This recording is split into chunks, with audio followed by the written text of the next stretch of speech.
Hello, everyone. Welcome to today's show with SportsBookReview.com. I am your host, Lee Martin, and today we are going to break down the entire main card for UFC Vegas 33, Uriah Hall versus Strickland. That's going to be this Saturday, July 31st at the UFC Apex. Joining me today, like always, with their breakdowns and picks, we have SBR's UFC expert David Manyun and MMA Mania's lead host Matt Ryan. Now, before we get the show started, like always, just real quick, give this video a like, subscribe to our channel. That way you never miss a show, never miss any new content. Now, let's get this show started. Like always, I just want to recap of what happened over the weekend, and honestly, I have a lot of mixed emotions as to what happened at UFC Vegas 32. I feel like the judges made a lot of interesting choices. For example, Miranda Maverick lost versus Maycee Barber, and I'm not too disappointed because I was backing Maycee Barber, but I do believe Miranda Maverick was robbed. But there were many other fights that I was just questionable, and my night was actually not that great with my picks. So hopefully this weekend would be better, but I want to hear how your guys' weekend went with your picks and everything. Dave, I'll begin with you for a recap of UFC Vegas 32. Taxi for Dave. It was bad. It was bad. And do you know what? I'm not going to be too hard on myself because throughout a year of giving full card picks, it was only my fourth losing night. And, you know, to some people, three of the fights were down to the judges, and as you mentioned, it was a robbery. Yeah. I mean, I was doing great with Barberena as an underdog. I picked her, and then Sijara Eubanks came out. She dominated. I didn't even expect her to get the TKO, but Elise Reed, it seems like she's not ready for UFC caliber competition. And then it just seemed to go downhill for me from there. Mickey Gall surprised me, obviously. His jiu-jitsu, we did mention last week how good he is on the ground. That came through. And then another shock loss, Ian Heinisch, I did not expect to lose. And then Soriano went on to lose. And I just felt it in my heart then that it wasn't going to be a good night. Adrian Yanez pulled it off. Miranda Maverick was completely robbed. Darren Alkins pulled back, and it was an incredible way to come back for Alkins after losing the first round significantly and then coming back for a TKO win over Darren Minor. And then obviously another robbery, in my opinion, was the Kyler Phillips Raulian Paiva match. That was Phillips' win, in my opinion. And then the main event, I'm not as mad as everybody else about the main event because it was a close fight in terms when you match up the striking and the grappling. Corey Sandhagen, he did deliver more damage in that fight, and he only had 12 or 15 more significant strikes. And then when you look at the grappling, the control that TJ Dillashaw had, I believe, was 8 minutes of control. Mm-hmm. So although I would have gave Sandhagen the W, it's not one of them fights where I'm completely mad at the judges. Not like the Paiva fight and the Maycee Barber fight anyway. But at the same time, you know, when people's money's on the line, and even more importantly, when the trajectory of a fighter's career is being totally U-turned by these guys who I just don't know where some of them are getting off. And Miranda Maverick was doing great in the UFC, and she was handed an L, which I completely disagree with. I mean, you mentioned the main event. It was such a close fight, in my opinion. And I really enjoyed that. That was definitely the best fight on the card. But Matt, I want to hear how your picks went on Saturday night. Didn't we say last week it was going to be a mess? Yeah. Didn't we say last week avoid a lot of these fights if you could do it? And we were right. And you know what, folks? We may be saying the same thing again this week, but stay tuned because the analysis from Dave and Lee and the chuckles from the fat guy will at least get you through the next hour or so. So it'll be a fun time, but if you're looking for something to bring your ship in, if you're looking for a stone cold lock of the pick of the week, of the year, of the century for me this week, the ship's gonna be rough sledding this week. Yeah, no, I don't have a lock this week. I was trying so hard to look for one, but I'm being really honest. I don't have a lock in this card this week. And again, there were so many changes. throughout the week. In the past 2 days, there were like 10 changes to this card. There have been problems with COVID-19 protocol, and that was with Chris Daukas's training camp. Then there was Munir Lazez having issues with his visa. So there's just so many issues going on right now. So don't be surprised if there's another change to this main card. So just stay up to date with everything. But let's begin our main card breakdown because we do have 6 fights that we need to break down today. So let's start with the first fight. We have welterweight Bryan Barberena versus Jason Witt. Via BetOnline, Barberena is -275 and Jason Witt is +235. Matt, I'll begin with you for your breakdown and pick for this first fight. All right, well, first and foremost, both of these guys look like they belong in Mumford & Sons and or a Mumford & Sons cover band. So we've got that going on for us, which ain't bad to start a main card. But Bryan Barberena, 1-2 in his last 3, both losses by TKO. Jason Witt, 1-2 in his last 3, both losses by early first round TKO or KO. Both of these guys are not doing all that great in the UFC. Barberena is a vet. We've seen him around before, and we've known he can fight top-level competition. He's faced Leon Edwards. He's faced Colby Covington. Those losses are Randy Brown and Vicente Luque, and I believe we've run Luque under the struggle bus a few times here on the show. But he is a top competitor in the UFC. And Barberena's got hands. He's knocked out 10 opponents, and Witt has been knocked out 5 times and submitted twice. Things aren't looking good for the Vanilla Gorilla. His only UFC win was a submission over Cole Williams, and he's undefeated on the scorecard. So if it goes to the scorecards, it looks really good in Witt's favor, but I'm taking the under in this. Barberena, for me, is a guy who's going to break that streak. He got dropped, but more than likely, Witt won't be able to drop him. I'm going to go with Barberena here, but I would put it in a parlay, and I would put it in with the under. All right, beautiful. Well, how about you, Dave? Do you have a different pick than Matt, or do you agree with him? Nah, I like Barberena in this position. And, you know, I may sound like a broken record sometimes, but Barberena's one of them guys. He is really going to fight for your money out there. Training at an MMA lab. He's surrounded by a solid team. He's got heavy hands. He's not the best wrestler in the world, but his takedown defense is certainly on point, in my opinion. And when we take a look at his UFC losses, Colby Covington, Leon Edwards, Vicente Luque, Rude Boy Randy Brown, all 4 of them guys, they've got a high ceiling in this company. And for a losing resume, he's only giving up hours to the elite opponents. And, you know, Jason Witt just doesn't fall into that category. Last time out, Barberena was faced with a wrestler who's consistently shooting for the takedown, a game plan that Witt has relied on for the majority of his professional wins, to be honest with you. He's 1-2 in the UFC. The Cole Williams arm triangle choke, that was very nice. But outside of that wrestling offense, you know, Witt's not really offering all that much. And we've saw time and time again Barberena fend off takedowns and do it in a nice manner. Neither fighter for me is very technical. Both men extremely flat-footed. But how Witt is relentless with the takedown, Barberena is relentless on the feet. Walking his opponents down, throwing bombs, hooks, jabs, wild hammer fists. He just don't really care. And as I said, he's a guy that's going to fight for your money. He wants to see his opponent shell up, and he wants to see him take a beating. And in addition, he's got a 2-inch height and reach advantage. So in the stand-up, that is just, it's really favoring him. You know, Witt's recognition towards distance isn't that great. We're going to try and see him go for the shots. He's going to be shooting single leg takedowns to a body lock repeatedly. Now, he is a good wrestler. But if MMA Lab are, you know, paying any attention to the previous tape that they have on Witt, they're going to see a pattern in this, and they're going to instantly recognize how to defend this approach. He's been finished by TKO in 5 of his 7 career losses. And for me, that is just not a good sign when you're faced with a slugger like Bryan Barberena is.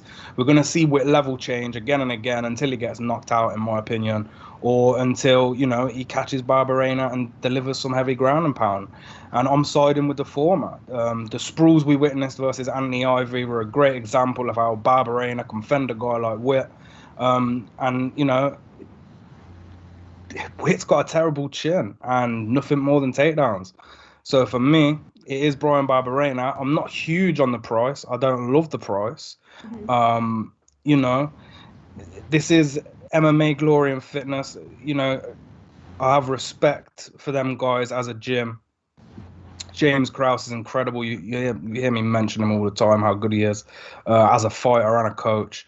I just don't think you can come up with incredible game plans for a guy who's so one-dimensional like Jason Witt. So for me, it's Bryan Barberena all day. All right, beautiful.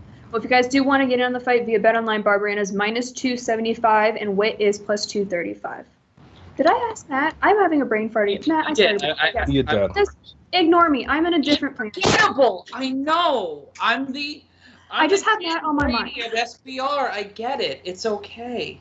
It's okay. All right, well, let's move on to the next fight. We have flyweight Ryan Benoit versus Zarrukh Adashev. Via BetOnline, Adashev is +118 and Benoit is -138. Now, Benoit had the weigh-ins a couple months ago, and he needed help getting onto the scale. So I'm very curious to see how he will be on Friday at the weigh-ins, but I'm very curious to hear your breakdown and picks for this one. So, Dave, I'll continue with you for your breakdown and pick for this next fight. Yeah, I mean, this was originally a prelim fight. Yeah. The Sam Alvey and Roman Kopylov fight was cancelled, and now it's made its way onto the main card. And to be fair, Benoit, he was stepping in short notice as well. We were originally meant to see Juan Camilo Rondoros versus Adashev, and this fight is just, I mean, look at the records. We've got a 10-7 guy versus a 3-3 guy. Adashev off the bat, all of his wins have come against an extremely low level of competition. You know, with that said, all of his UFC losses have come against fighters who own a much greater size advantage. And, you know, he is going to be fighting a guy in Benoit who he is more his size.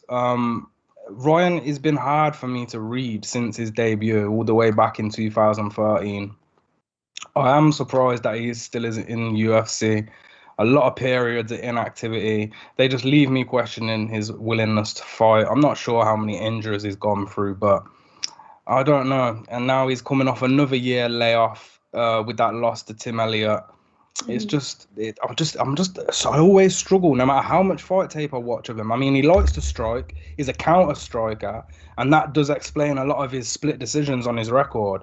But it's just the low volume fighter that's, you know, making it difficult for judges on occasions. And after last week, who wants to be betting on a guy who's a counter striker, making it difficult for the judges? You know, nobody's going to want to do that. I mean, from the orthodox stance, he loves a jab. And when he switches to southpaw, he likes a right hook. He does have heavy hands, I'll give him that, especially for this weight class. But a lack of output and a small size that has really shortened his knockout ability in comparison to other flyweights. Adashev, kickboxing background, feints a lot, but a lack of experience has gone against him in both of his UFC bouts. It's going to lead with that kickboxing style. It might play right into the counter game of Ryan. But if Ryan fails to attack, you know, we may witness this like boring lay and pray type of fight. In the grappling, I'd probably give Ryan the advantage again, but it's not something that he's ever really leaned on too heavily. Adashev, quite low level, also prefers to strike. As I mentioned, he comes from a kickboxing background. I just really don't like this fight at all. You may as well flip a coin for me. I'm going to say Ryan should win this one with experience, but if he's laid back like he always is, Adashev could easily rack up those points. And again, to them judges, you know, it's not going to take much. Adashev's going to want this to be a kickboxing fight. Ryan might give it to him. Both men have questionable chins. And to be honest, there's probably some good money on the under here, which for me is probably, you know, the viable place where you're going to maybe find some value here. I'm not sure what the prices are on the under, but with the chins of these two guys, I wouldn't be surprised for this flyweight matchup to end up in a knockout. Mm-hmm. Are you saying the under 2.5? Yeah, under 2.5. Yeah. The under 2.5 is +160 at BetOnline. Well, there you go. There's some value right there. I don't see value in the side, but I wouldn't be opposed to throwing a little half unit on the under 2.5. Because to be honest with you, that's the only position I can really see if I was forced to play a bet, where I would. All right, beautiful. Well, there's the value for you guys. But how about you, Matt? What is your breakdown and pick for this fight? Benoit hasn't won since 2017. He's 1-3 in his last 4. He's lost by decision to Brandon Moreno, Alatang Heli, and Tim Elliott. Has not had a winning streak since 2011. He's alternate losses and wins and losses since 2012. And I still like him better than Adashev in this fight. This is his 3rd UFC fight, Adashev. He's lost the last 2, one of them by decision, and then a TKO loss in July of 2020 against Tyson Nam. He was 3-0 in Bellator, but not the high level of caliber of Bellator competition, more of the lower level guys, some of the not intramural, but some of the guys that are starting to become pro that Bellator is using their amateur pro fights that are basically their pre or post limbs. And for me, it's down to experience for Benoit. I like this fight going to a decision because I think both of these guys are going to be tentative inside the baby cage. If Benoit's locked in, he'll be able to get the TKO. But I don't want to fade Dave in the under. That's a very good value and a very good bet. But I'm really liking the over for this one because there's a lot of uncertainty in this fight.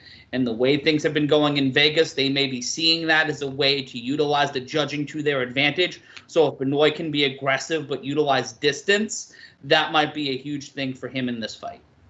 All right, I love it. Both sides of the total. So the over 2.5 that's a different fight. For this fight is -200, so that's heavily favored right now. But I guess we'll see. So again, if you guys want to get in on it straight up, via BetOnline, Benoit is -138 and Adashev is +118. But let's move on to the next fight. We have welterweight Nikolas Stolze versus Jared Gooden. Via BetOnline, Gooden is +170 and Stolze is -200.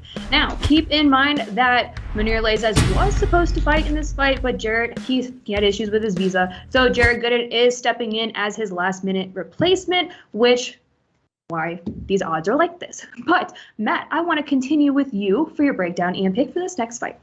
Yeah, the only way you're going to get any value out of this is in a parlay. If you bundle the 2 predictions I made before with this fight, you may be able to see a little something from this. But Stolze, coming off a loss in his UFC debut last July of a year ago, so it's been a year between fights for him. That halted a 4-fight winning streak on the regional international scene. He is 3-4 when the fight goes to the scorecards. So that is not a good thing for him. That is not good, especially in Vegas. We brought it up already. We're going to keep bringing it up until MMA judging gets its head out of its tuchus and is actually able to do something smart. For Gooden, it's 2 straight losses by unanimous decision to Abubakar Nurmagomedov and Alan Jouban. Those are his only 2 UFC fights. He also had a winning streak halted when entering the UFC, 2 by submission, 1 by strikes. So the distance will do a lot of good for Jared Gooden, that smaller cage, but he may not be able to stand in the spotlight. He's had 2 straight losses against some decent prospect talent in Nurmagomedov and Jouban. I like Stolze, and also he's coming in short notice. He's going up against a guy who's had a full training camp. There, he might be able to set it off and surprise him. He's got 7 knockouts and 7 submissions. That smaller cage may be able to help him, but no one's been able to knock out or stop Stolze by submission. So I'm going with him here. I think this one goes to decision, and I think Stolze gets the win. All right, beautiful. Well, how about you, Dave? What is your breakdown and pick for this fight? Yeah, I was quite annoyed when this got cancelled. I can't lie. I'd done my breakdown for Stolze and Laizez, and then in pops Jared Gooden out of nowhere to ruin it for me. But stepping in on short notice is always a tough one. Mm-hmm. But what's interesting is the bookmaker's decision to bring in Gooden as the favourite. And last night, when the fight was announced, we saw a line of -130. And the public have said, no. And they've hammered it right up. And at some books, you can get Gooden around +180, which is an incredible leap for an overnight line. Gooden stepping in on short notice after losing his UFC debut against Alan Jouban and then losing to a Nurmagomedov, not Khabib, but the cousin of Khabib, who is notably a Sambo world champion. That was a rough start for him.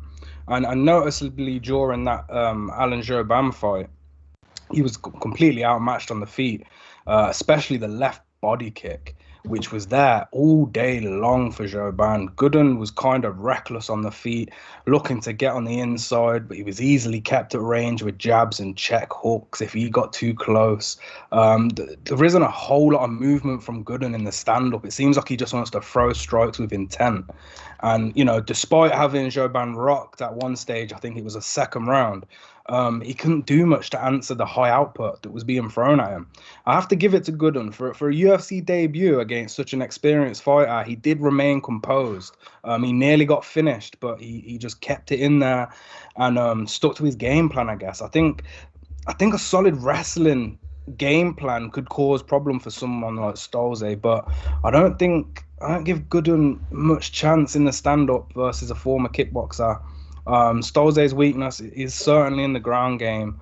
It's just how is this fight going to play out? Now, both UFC fights, Gooden has decided to stand, and you can't blame him versus Nurmagomedov. But jabs, high kicks, and the ease at how fighters can hit him is what concerns me. Prior to the UFC, majority of Gooden's finishes came from wrestling and then transitioning to ground and pound, or going straight into a submission. And I think, you know, that's what was giving him the edge at the bookmakers last night. The question is, he hasn't shown us any wrestling since joining the UFC, besides, I think it was one failed body lock takedown attempt on Jouban. He seemed to be headhunting with small combinations that are easily picked up on. Stolze lost his UFC debut, but the positives we can take away from that are all in his offensive striking. Quite the opposite of Gooden, actually, where he delivers long combinations, great low kicks, and just a fluid movement on the feet. Gooden is quite stale on the feet. The striking from these two, it is two worlds apart. Now, a heavy lead leg is going to get chopped away by a guy like Stolze if Gooden, you know, continues to fight how he has been, which I think he will. Now, stand up, it's just all Stolze. So the problem is Gooden going to be able to get this fight to the ground? I saw some great sprawls from Stolze versus an A+ grappler in Ramazan Ameev. He overcame the adversity of a guillotine, but the holes in his ground game are quite clear, similar to how the holes in Gooden's game are quite clear. Gooden's strength and takedown versus Stolze's striking output and striking skill, I'm going to have to side with the German here, just because we haven't saw Gooden own that fight IQ in previous bouts to utilize his wrestling, and it is short notice. His gym and his team, that they haven't going to have been able to game plan long term and study Stolze. So, yeah, I think Gooden could be baited into a kickboxing fight here. And if that's the case, like he did with Alan Jouban, he's going to lose, and he's going to lose on output. Stolze will easily double the output because Gooden just doesn't have anything. He has 1-2s, and that's about it. He doesn't follow up on his combinations. He's got heavy hands, but I just don't think he's going to be able to reach Stolze's chin to do anything with him. So for that reason, I am going to pick the German in this spot. But again, in terms of betting, now we're looking at -200 on Nikolas Stolze. I'm not too sure that's something I'd be interested in. You're going to hear the same thing a lot through this breakdown of the main card, just because, you know, the matchmaking it's not incredible. It's not the best card that we've had, and much like last week, it's dangerous territory to be throwing money around. Yeah, definitely agree with you on that one. But if you guys do want to get in on this fight via BetOnline, Gooden is +170 and Stolze is -200. But let's move on to the next fight with women's strawweight Cheyanne Buys versus Gloria de Paula. Via BetOnline, Buys is -184 and de Paula is +159. Now, Matt, I will start with you for your breakdown and pick for this fight. Another two fighters coming off of losses. Yep. Fantabulous. Both by decision. So, if you're looking for a bet on this fight, I bet the over.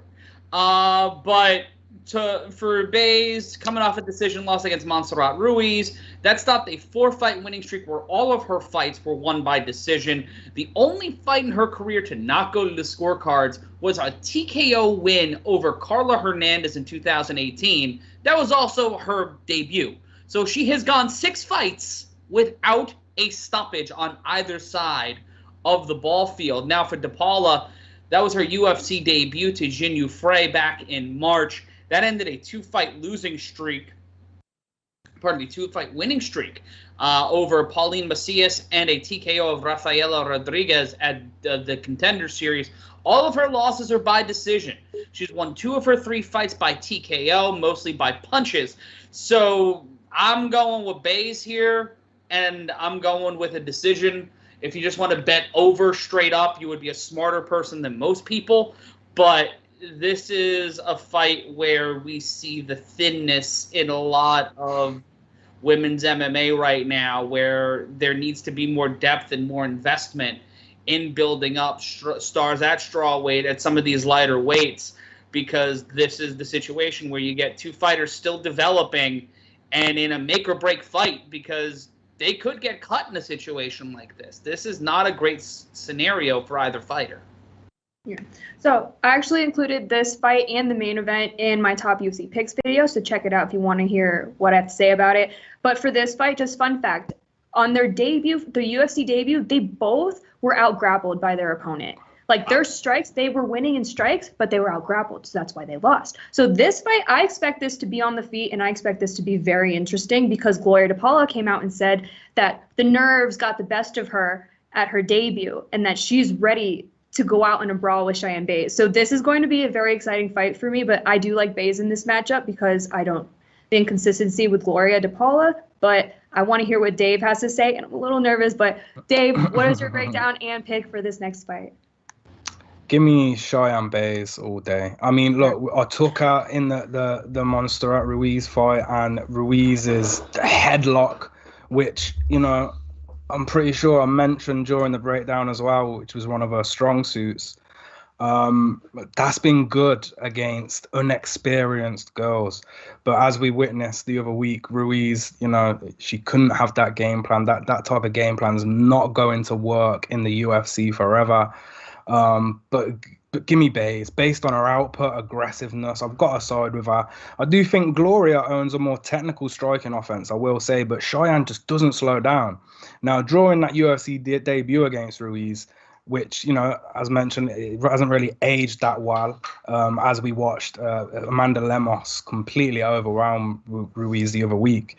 But that power in the grappling and that damn stupid headlock, that's something that Gloria is not going to be emulating. Gloria has okay grappling, but it's nothing that's going to hold down Bays for 15 minutes, and she prefers to strike.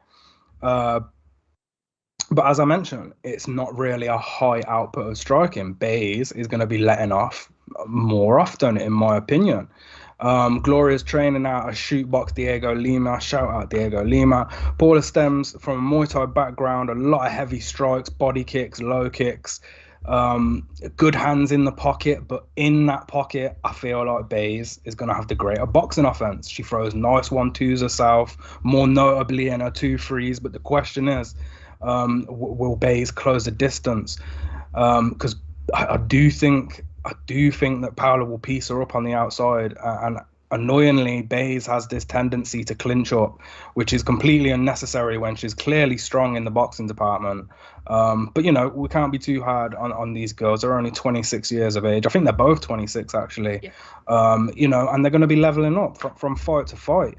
Paula's shown some weaknesses on the ground.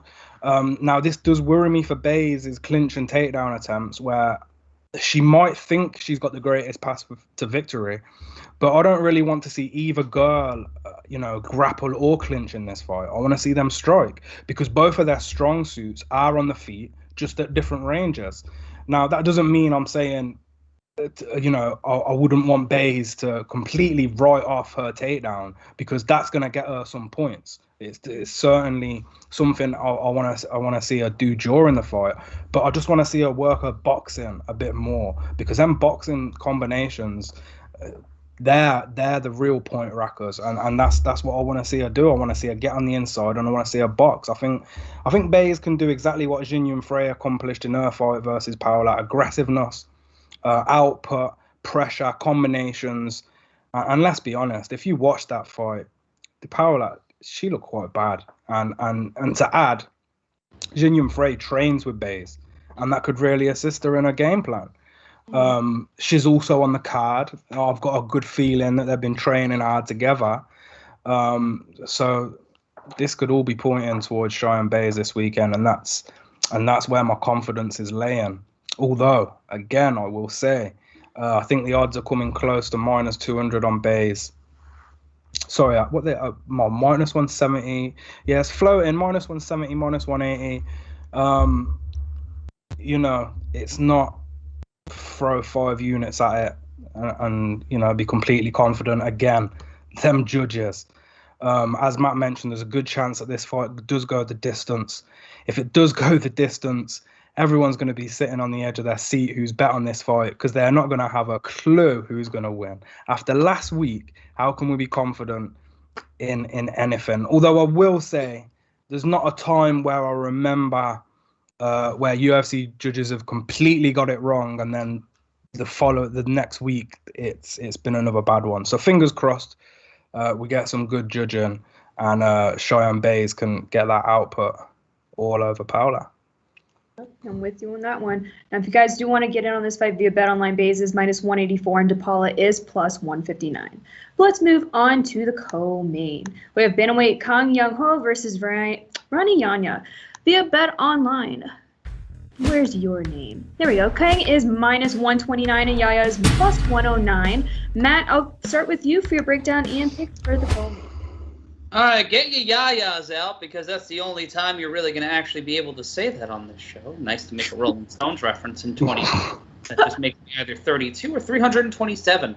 Yahya is a guy who's been around for a while. The man has only lost by decision since joining the UFC. His last loss by a TKO. Anybody want to guess? Anybody want to guess when it was? It was against Joe Benavidez at WEC 45. I think Lee was in kindergarten when that fight happened. He's gotten 21 wins by submission and 6 by decision. That is a very good indicator for him inside the smaller cage.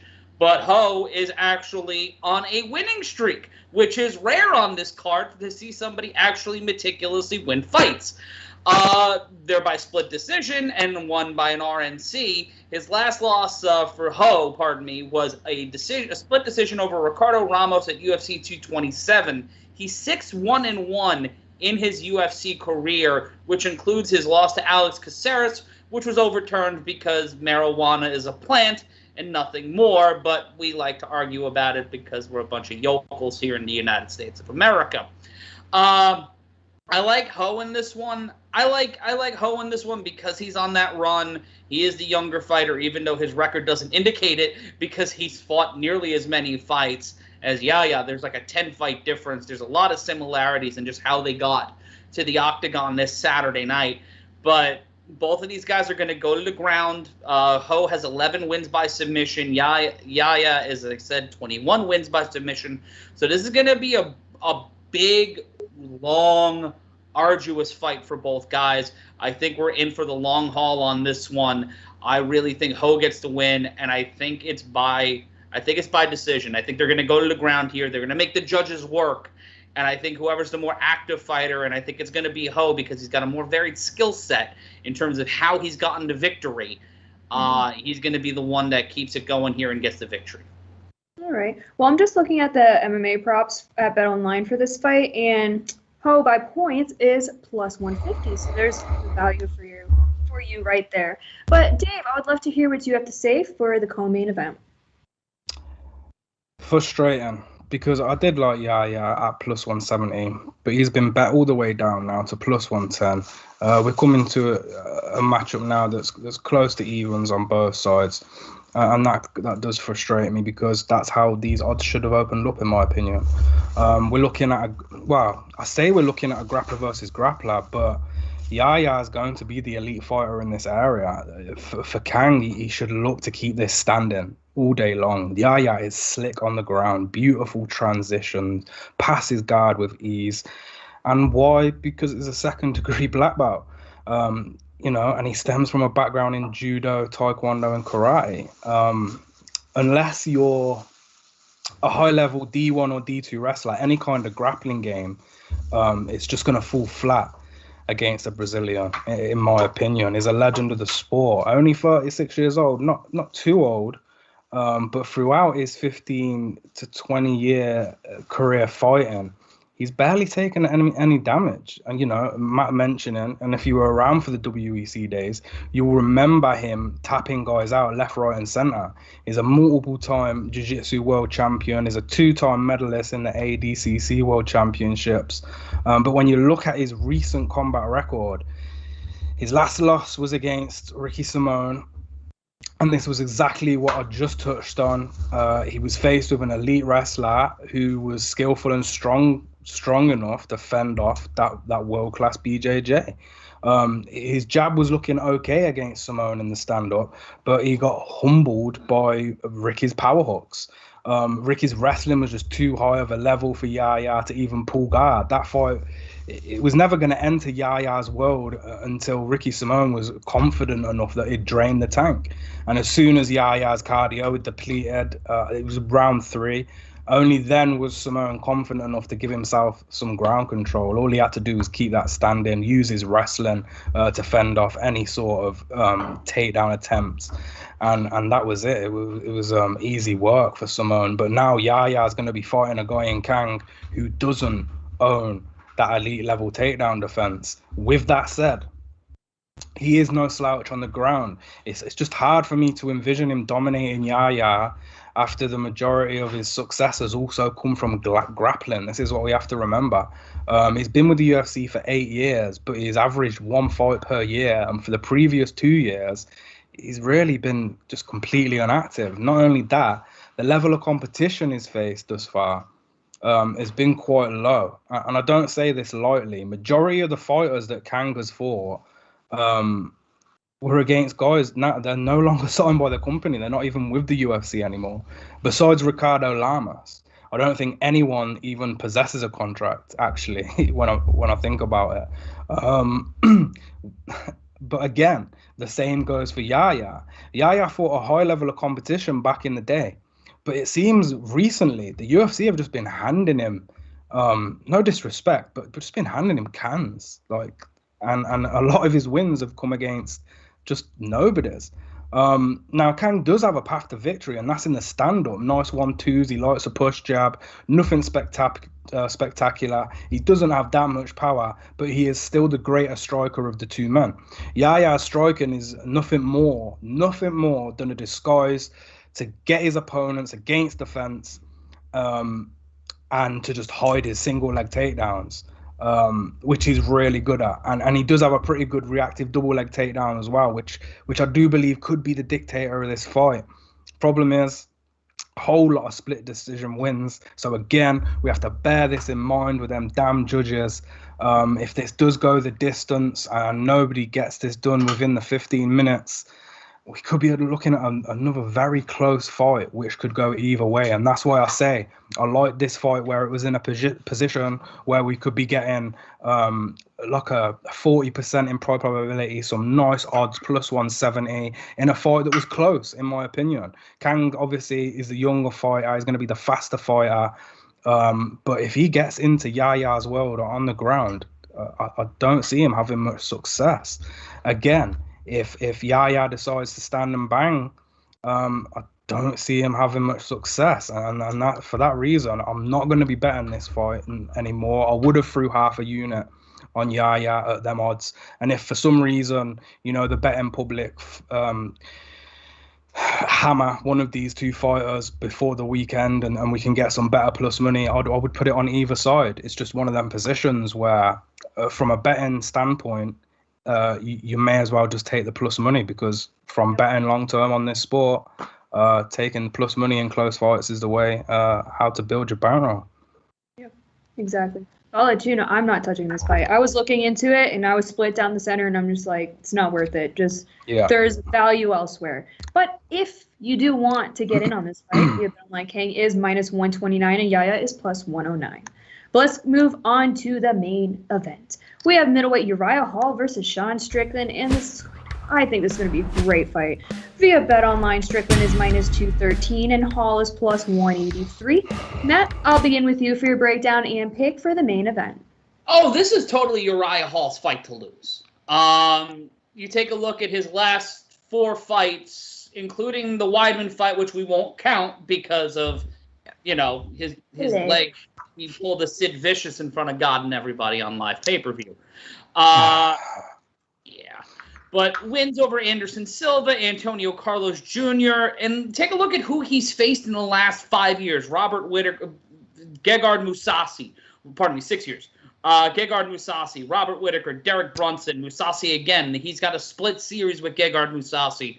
And if anybody out there is fading Gegard Mousasi because he fights for Bellator, I am going to go to your house, I'm going to sit you down, and I'm going to yell at you for about 25 minutes. No physical contact. I'm just going to try to make you cry because that's the only real skill set I have is this thing right here. He's also faced Paulo Costa. He's got a high quality of opponent. And Sean Strickland, he's got a common opponent in Christoph Jotko, and they've defeated him. He had to go all 3 rounds with Jotko for that win back in May. Hall got him with a TKO, and he's riding a pretty good win streak over Brendan Allen, Jack Marshman, Nordine Talib. But when he does these step-up fights against the Santiago Ponzinibbio back in 2015, didn't get the win. He was able to bounce back, but then a guy named Kamaru Usman came and dusted him in 3 rounds. So for me, it's Hall's fight to lose. I think that he's going to continue his trend here. Strickland has only been dropped once in his career. He's been defeated by decision twice. So I think that this one, I keep me honest on this one. I don't think that Strickland's been in a 5-rounder before, at least in the UFC, especially inside the baby cage. So for me, it's all about Hall keeping the pressure. I think we're going to see a stoppage late in the fight. I think we're going to see it 4th round. Once we get into those championship rounds, places that Hall's been before, he's been in 5-rounders because he's main evented cards. For me, the veteran experience of Uriah Hall is going to shine here in this situation. He's going to be able to get the win. He's not going to get a submission, but I would definitely look at a 4th round stoppage or a decision here if you're looking for something big. All right. See, for me, the way I see it, it's either Strickland finishes it within the first 3 rounds, or if it's the 4th or 5th round, if it makes it to there, it's Uriah Hall's fight. Just because I question Strickland's conditioning, but I'm leaning Strickland. But I want to hear what Dave has to say for the main event. Obviously, it's the best fight on the card. It's going to be a long old night waiting for this one to come around. But when it does come around, I mean, it should be a banger. Laid back striking in Uriah Hall versus technical but super aggressive style of striking by Strickland. Strickland with a high output and precisely landed strikes is no doubt, is an excellent boxer. But with Uriah Hall coming close to +200, boy, I am worried, especially across 5 rounds versus a guy like Uriah who can knock you out in any round. He carries that power throughout every single round. Strickland's defense is what worries me. And if he gets pressured, he's going to have nothing in terms of fighting backwards. Now, in saying that, Uriah Hall is a slow starter, and it takes him a while to read his opponents. Strickland's head movement is there sometimes, he's bobbing and weaving, but his chin is also really out in the air, and he has a weird stance where he's up very tall, and it just seems like he's the type of fighter who's waiting to be knocked out. That weird stance, I just can't get over it when he's in the fight. There's not much protection of his chin going on. And without the pressure that he puts on fighters, he can easily get knocked out when attempting to fight off his back foot. And this is what worries me a lot. Whereas Uriah Hall is the complete opposite. He can strike off his back foot. And in actual fact, that is where Uriah Hall is most dangerous. The majority of his TKOs or his knockouts, they all stem from the pressure being put on him and his power coming back at them and knocking them down. Now, the best way to defeat Uriah Hall would be to take him down and beat him, exactly how Gegard Mousasi did. But let's be honest, Strickland likes to box. We always see him box. And you know what is most likely going to box? Jabs force the opponent to move back. Fundamental boxing is evidence, where his combinations will be a follow with that jab. This might be a position that Hall will accept. Hall has some great explosiveness moving backwards and, you know, a significant reach that could really compromise Strickland. It's KO or bust for Uriah Hall. He's going to land some devastating blow and finish Strickland, or he's going to lose by sheer output. And that's it for me. So it could be, for me, a decision or a knockout on Strickland's behalf. But for Uriah Hall, I do think it's knockout or bust. Now, I think we can completely, you know, exclude any chances of grappling happening here. And, you know, despite believing that Strickland does win this one six times out of 10, I think there's 4 occasions where Uriah Hall's speed, unpredictability moving backwards would cause a flash knockout, or at least compromise the chin of Strickland, flash KO, or even with follow-up strikes. The spinning hook kick, which is Strickland's only loss by knockout from Zaleski dos Santos, that put him down. And I can envision, we know what Uriah Hall's spinning kick is like. It's pretty damn good. I can see the same thing happening. And for that reason, you know, betting on a side, especially on Strickland, is quite worrying. But, you know, there's one thing that I can say for certain, and that's that Uriah Hall is not going to win this fight by decision. The output that Strickland puts on, we know Strickland can go for 3 rounds at least. So even if he does start to slow down in the 4th and 5th, I think he will have already won them first 3 rounds. And this is my problem with Uriah Hall. He's so good at moving back. Like, his striking moving backwards is better than moving forwards. But then at the same time, I feel like the way to really get a quick knockout on Strickland is to put pressure on him. But we're not going to see Uriah Hall do that. And then Uriah Hall's best knockouts have come off him receiving pressure, but then his bad losses is also come off him receiving pressure. It's a total scramble in my head when I'm trying to think of how this fight is going to play out. But I am so worried about Strickland's chin that it's going to have to be Uriah Hall for me, especially at this price. If it was close to evens and I was able to just put a unit on Strickland, I probably would go with Strickland, just because his fundamental boxing and his technical striking offense, just overall, I think it's just gonna have more output than Uriah Hall. But the problem is, Uriah Hall, when he settles in, you know, if it gets to that 3rd or 4th round, as I mentioned at the very start of the breakdown, his power transitions through all of them rounds, and he has proved that he can do 5 rounds. Strickland hasn't done 5 rounds for a very long time. He's never done 5 rounds in the UFC. So, you know, there's questions surrounding that. And you know, like I said it, I do think that Strickland wins this fight, you know, 6 times out of 10. But tomorrow night, there's just something in my stomach. I got a funny feeling that Uriah Hall could knock his head off. And if Uriah Hall doesn't, I'm telling you now, Strickland's going to get in the top 10 of this division, and these boys hit hard. And someone is going to put him out for his lack of defense and his willingness just to throw his chin out and go all out. So yeah, for me, it's Uriah Hall. It's a underdog or pass situation for me. All right. Well, now you're making me nervous, Dave. But if you guys do want to get in on the fight, via BetOnline, Sean Strickland is -213 and Uriah Hall is +183. Now, that was the entire main card. Now let's move on to our top prelim pick. And I'm looking at this, and like I said at the beginning of the show, I do not have a lock on the card, and I know we're not there yet, and I have not really looked at the prelim, so I'm not going to give you my top prelim pick just because of how messed up this card was for me this week. So you can skip over me. But Matt, I will begin with you for your top prelim pick. Look what they did to my boy. Just look what they did to it. This card is a disaster. Yesterday was so stressful. They changed it like 10 times in the day. So I'm just like, what is this card? Yeah, we were talking about it. My over-under on it changing was about 15, and I think we're almost at the line. I don't know about that. We may want to check. We may want to check the board on that one. But yeah, I don't have a top prelim for this fight. You know, some of these fights on this card were kind of flip-flopped around. It's hard to get a line on what's going to happen because we're still 2 days away from the weigh-in, guys. So a lot can happen between today and Friday at 9 a.m. Vegas time, and then a lot can happen between then and Saturday.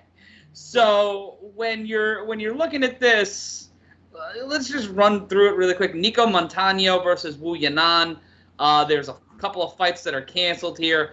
I'm going to say the fight to watch out for on this card. Well, you got Ashley Yoder on the card. You've got some decent fighters on the card, but my pick for the fight to watch is Chris Grutzmacher versus Rafa Garcia. Why? Because Chris Grutzmacher looks exactly like someone you would think Chris Grutzmacher would look like. The man looks like he plays bass for Queensryche.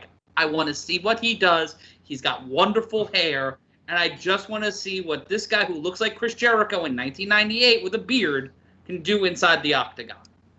He's actually a huge dog. He's plus 255 right now, and his opponent, Garcia, is minus 305. I didn't say he was going to win. I just said we want to see what happens. Let's not just the saying. bag for Boyo yet, but, you know. No, I get you. Hurting on him, but he's going to look pretty while he gets his ass whooped. Yeah. But how about you, Dave? What is your top prelim pick? Yeah, you know what? It's funny you say I like Rafa Garcia. He came in and they handed him straight to Nasrat Akparast, which is a horrible thing to do to somebody on their UFC debut. Garcia, he comes from Combate, and they have some legit fighters, man. He got into the UFC from defeating Humberto Bandenay. He's a good fighter, and to be quite honest with you, Grutzmacher, I'm surprised he's still in the UFC. I can't believe they fed him to Alex Hernandez like that. That's a form of bullying, in my opinion. He has a win over Joe Lozon, but at this point, who doesn't have a win over Joe Lozon? And every other fight that Grutzmacher's gone through, he has just not looked good at all. He really hasn't. I think outside of his wins on the Ultimate Fighter, I think his only win is against Joe Lozon, and that's rough. And now Rafa Garcia is going to get a fight where he can prove his worth this weekend. So I do like Rafa Garcia. I also like Johnny Chavez as an underdog, and there's a few spots here where I do think the underdogs can pull through. I mean, Trevin Jones as an underdog, that's interesting to me as well. And then Jinyun Frey, we were speaking about her earlier. I don't know this for sure, but I'm going to assume she has been training with Cheyanne. And Ashley Yoder's, she's got that physical presence about her. But outside of that, when it comes to martial arts, I think Jinyun Frey is gonna be the better martial artist, in my opinion. So at plus 120, that's another position that I do like. But again, with fights like this, I know that Yoda and Jinyun Frey fight is going the distance. I mean, between the two girls, between their entire career, I think 1 or 2 fights have not gone the distance. And with these judges, you don't even know. Well, is this judge going to favour the grappling? Is he going to favour the striking? Or is he going to be a legit MMA judge and weigh up both sides? We just don't know. Yeah, so it is tough. It's a tough undercard. It's a tough main card. When it comes to betting, I'm gonna be struggling. I'm not gonna lie to you. I don't think I'm gonna want to risk much money on this card. There's 2 fights that have been added to this undercard on short notice. There's a lot of people that are not having full training camps. And it's just a risk. It is a huge risk. But you know what? When these cards come along and everyone's slating them and they're like, oh, boo, this card's going to suck, they usually provide a lot of knockouts, a lot of submissions, and a lot of fights contending for fight of the night. So I'm hoping that's the case this weekend, where everyone surprises us. All of these fighters make us eat our words, and it's a good weekend for fights. Oh, I hope so. I just hope it's not like last weekend, especially with the judges. That's why I'm like not nervous, but I'm hesitant on certain fights because I'm like, okay, well, what are the judges going to think about this one? So it's just like, that's why I'm not betting on a lot of fights. If anything, I'm betting 2 fights this weekend, in all honesty. But let's move on to our lock on the card. And like I had mentioned earlier, I don't have one because this card is a mess. And I'm not going to give you some false picks just to do that. So I will be very honest with you. I don't have a lock on this card, but I want to hear if you guys possibly have one. So Matt, I'll start with you for your potential lock on this card. I have a lock on this card. The lock is nothing is worth locking on this card. The amount of uncertainty and reluctance to put anything on anyone on this card is palpable. It's the 2016 DNC and RNC all over again. It's the battle of, they just don't want any of it. Can we have something better? Can we just re-air UFC 200? It's not a slag on the fighter. Like, let's say this. These are high caliber athletes who are fighting for the biggest promotion in the world. But when you have a situation where the card is necessitated to run, you have to have the card run because of contractual obligations. You got to put it out there. You got to make the money. Got to make the rights back. Isn't it better to just like wait a week? Like, how hard? I know next week is UFC 265, and that's going to be a fun one. Even though that main event shouldn't be a title fight, but that's beyond me. We could have pressed pause on this one because of the very real things going on in all of the fights that were supposed to happen. Dave, which card was it again where John Jones basically straight up refused to fight Chael Sonnen on a moderate amount of notice and completely pinated an entire pay-per-view? Imagine if that happened today. Imagine if that happened. And let's say Cyril Gagne or Derek was like, nah, bro, ain't gonna make it. Ain't gonna be able to do it. Can't do it for you, pal. And they run a pay-per-view card with this level of quality. If they have to scramble to make a pay-per-view on this short notice, like the UFC back when my friend David Isaacs was in charge and Campbell McLaren, they had to move an entire card from one state to another. That seems like a Herculean task. Now they just create an interim bout instead. Yeah. It's so fakakta. It's so screwy that... And I'm also doing this so Dave doesn't have to give a lock on the card because I know how much he hates it. And when you throw this into the blender, it's worse than a 311 song. We just shouldn't be doing it. We just Can we just watch, like, the Olympics? Like, let's just watch some water polo on Saturday. But that's fucking beyond me at this point. I mean, watch me tomorrow night on yelling. That's what you should be doing instead. Watch me tomorrow night on yelling. There we go, because he's going to do a lot of yelling. But how about you, Dave? Do you have a potential lock on this card for this week? Gun to my head, Bryan Barberena. Okay. If you don't like them odds, Cheyanne Bays. I mean, they're not really locks. But my lock streak was broken last week by the UFC judges, so what the hell, I'll give to Cheyanne Bays and Bryan Barberena. And watch the AJ McKee and Patrici Pitbull fight and Emmanuel Sanchez and Mads Bernal, because I tell you, Mads Bernal at plus money on the Bellator 263 card, that's a very intriguing price for me. And also AJ McKee at plus money is also another intriguing price for me. But next week is what it's all about.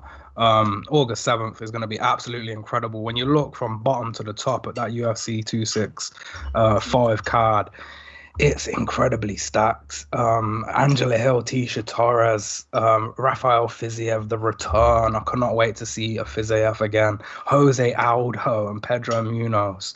Damn, it's just, it's non-stop. Alonzo Menafield, Ed Herman is going to be a banger. Chiesa Luque, as you say, Nunes and Pena. Song Yudong, Casey Kenny, and then obviously the main event, Cyril Gane versus Derek Lewis. Now that's a card I cannot wait to break down. You're giving me chills just reading off this card. Honestly, I'm very excited. For everyone that does not know, I will be at UFC 265 in Houston. So yes, I'm so pumped for this card, and that's why I'm getting chills. So it's like I'm very excited to see Amanda Nunes, especially inside the octagon. I think that is going to be a huge experience for me. But that's our show. Get to go. I'm so excited for you. It's an early birthday present, so I think that's the best birthday present a person can get, hands down. But anyway, that was our entire main card breakdown. We dabbled into the prelims and gave it, or tried to give you, our potential lock on the card for this weekend. But if you are not following the guys on Twitter, definitely give them a follow. You can follow Matt at MRyan Consulting, and you can follow Dave at DManion_. While you're at it, just give SBR a follow at SBR Sports Picks. And if you would like to find more breakdowns and picks regarding anything UFC related, just go to sbrpicks.com/UFC. Now, if you guys have any questions about any fights we didn't cover or about fights that we did cover, hit us up on Twitter, send us a DM, send us a little tweet, or just hit us up in the comments below under this video. And also be sure to tune in at Matt's Yelling Show on Thursday. It's Thursday, right? Tomorrow night, 8 o'clock Eastern on the Yelling YouTube channel. I linked it in the chat. Give a subscribe, give a follow, watch us live as I get progressively drunk watching the NBA draft. Beautiful.